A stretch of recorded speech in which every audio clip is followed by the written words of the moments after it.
Ең бірінші қателігі мына үй алған кезде қателеспеу керек. Объект дейді ғой. Бірінші флиппинг дегеніміз ол үй алып сату ғой, значит үйді алуың керексің. Иә, үйді таңдауың керексің. Үйді таңдағанда сен дұрыс таңдауың керексің.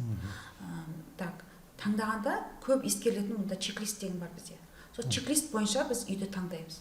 Ол жерде қай жерде тұр, қанша терезесі бар, подъездінде қанша квартира, қай этажда орналасқан, автобус келе ма, келмей ма, қасында мектеп бар ма, көп нәрсесіне қараймыз.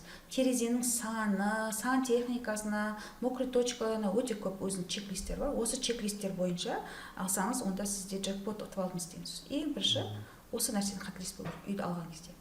Көп адамдар жаңағы осы нәрседен қате кетеді. Дұрыс емес үйді алып қояды. Екінші қателік екіншісі ол ремонт жасағанда. Дұрыс ремонт жасағанда. Мысалы, үйдің ремонт жасағанда үйдің бірінші дизайн жасау керек. Дизайн дегеннің ішін бөлу керек. Адам өміріне ыңғайлы етіп жасау керек.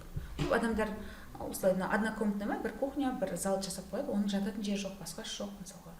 Сондықтан бір үйде барлық зоналар болу керек.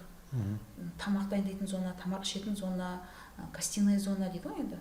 Жататын жері, гардероб, бүкіл нәрсесі болу керек. Сол кезде ғана адамның өміріне ыңғайлы болған кезде ғана. Енді кейбіреулер барады, розетканы қоймай кетеді. Сосын барады, оны тұрып жатқан адам ана удлинительмен жүреді, оны удлинительге балалар шалынып құлайды деген сияқты. Осындай нәрселердің барлығын ескеру керек екінші. Үшінші сату. Сата алу да өнер. Егер сен жақсы үйді алдың, жақсы ремонт жасадың, сата алмасаң, сатуға келген кезде ұтылсаң, дұрыс саудаласпасаң, үйренбесең, қалай сату керек екенін білмесең, онда бітті, сенде ұтыласың бұл жерде.